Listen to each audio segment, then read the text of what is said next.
Now, this is an example of things that are simple and familiar. But the question is, will you, because you're so smart and sophisticated and you've heard these things before, skip right over them because they don't apply to you? Or will you ask yourself, in real life, do I do that on a consistent basis?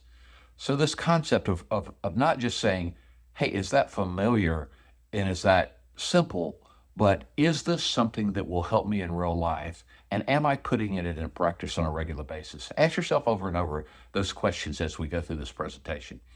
So, the first is managing our priorities. The second is to manage our time. And you're hearing stories here that kind of come from an industrial engineering background, I guess, because I have an affinity toward that.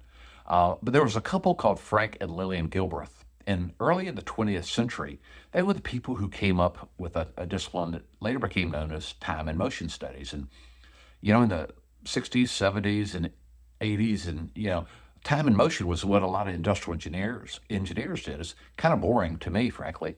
But that's where you would go out and in minute detail look at what someone did in a warehouse or a manufacturing floor or whatever they were doing, and look for where there is waste in the movement that they did, and really think about what's doing.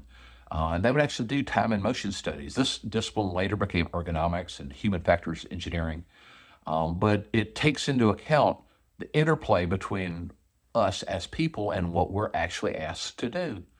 And what they found, one of the things that was really cool in what they found in this is, the way that people are asked to do things makes a difference in what and the results they achieve. So this interplay between people and projects is key. But if we break down what we're doing and look at the small task, we can get more efficient. The third area we'll talk about managing, and again, we're managing our mind, and in this case, to manage our resources so we can be more efficient.